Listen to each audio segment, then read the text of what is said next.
What is going on, guys? Today we're checking out some more Supercross DLC, and we're going to be checking out the Copper Canyon freeride track right now. And oh my, yeah, frame rate, not so good here, not so good. If I run the game on low settings without recording, I can get like 38 frames a second, 32-ish.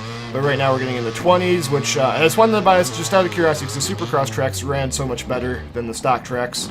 I wanted to see if this would run any better, which should, than the stock, because the DLC Supercross tracks run better than the stock Supercross tracks for some reason. And I was wondering if this freeride would also run better, which it doesn't. They need some work to get done here to fix this, because it's kind of ridiculous. So yeah, this is going to be probably a shorter video for now, because this track doesn't really run. I'd say don't buy this unless you have some god box, like Ford Titan X's or something in your computer that can run. If you can run Crysis at 8K resolution, you can probably run this game at like 720p. Yeah. Frame rate's not so good. I'd say you stay away from this for now. Looks like it's kind of interesting. Like this seems like they brought trail riding into the game, which is kind of neat. It actually is like I was messing around with this for a while. It seems like there's a lot of trails running through here to ride on. It's a lot of like high-speed trail riding. This is a good map for the 500cc two-strokes, because these things are, as I will now demonstrate, these things are so fast. It's like they get up there faster than any other bike in the game. So this would be like a 500 two-stroke map. The frame rate's just too bad to justify buying this right now. So that's honestly probably one of the shortest videos ever made on this. As I just don't buy it because the frame rate's too bad. But there is 420 hang time. That was definitely intentional. There's a Nationals track around here somewhere. I always had issues trying to find it whenever I try and look for it, and I'll just stumble across it at some point. There's a Nationals track here, so I'll ride around a bit to show you guys what's here. But be warned, very good chance your computer is not going to be able to run this track. So if I can't run it with a 780, most computers probably can't run this. So let's flip it around here. And again, remember, if I say frame rates, kind of take it with a grain of salt, because I'm running with a 8320 or 8350 from AMD for a processor, which again, that shouldn't be an issue at all in this game that runs Crysis. It runs every other game just perfectly fine, buttery smooth. And I'm assuming this is graphical issues, because got GTX 780, it's the Gigabyte WindForce edition with the 3 fans, and yeah, this does not like this game at all. This game just poops all over that, and this computer will run Crysis 3 just fine at 1080p. Can't run this game though, so that's kind of depressing.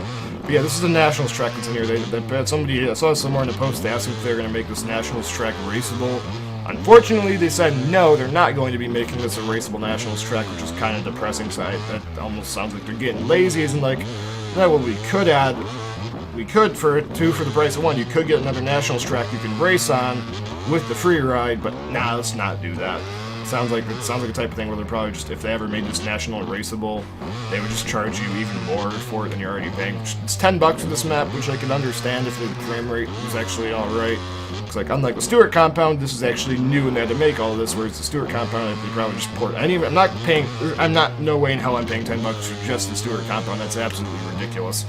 Maybe like $4 or $3. I'm not paying $10 for that when there's so many other places to get it. No. But if this National was raceable, I think that would justify paying $10 just for this free ride more if this National came with it and was raceable.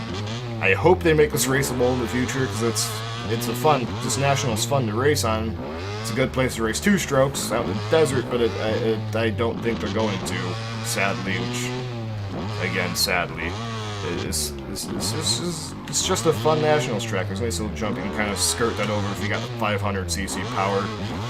You can kind of just blow over everything on this track. If you've got a 500, the 500s in this game are just so fast, especially on Nationals tracks like this. You're able to actually get the power cranking. It's insane. Which is why I think this is a good track for the 500s. The frame rates, it's just not there for this track at all.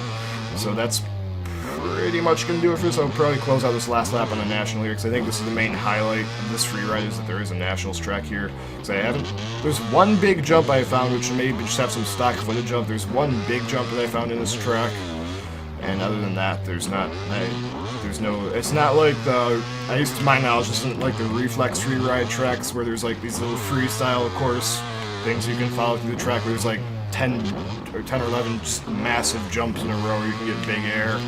This seems like this is more of just, I found one jump in the bottom of this dry lake bed, and then the rest of it's just kind of, there's trails running through it with some rough hills around it. It looks pretty, don't get me wrong, these trails, like you're in the first person here, these actually look kind of pretty. Just to pound through some trails in first person is kind of neat, like I had fun with that for a bit. But when the entire track just ultimately, like these trails where it's just flat out, pin the throttle right around on the trails, that does get kind of boring after a while, but it is kind of neat though that it, like if VR, if this game ever gets to the point where it can support VR, this trail would be really cool to ride in VR. Because you get like an actual trail riding experience, but the frame rate right now is just too low to really do anything with this track. So that's gonna do it for this video. TLDR, don't buy this, the frame rate's not there. So thanks for watching, guys. Hopefully you found this informative, and hopefully we're doing a decent job protecting the consumer with these types of videos, or at least informing the consumer with these types of Supercross DLC reviews. So I'll see you guys later. Thanks for watching, and I appreciate all the support as always.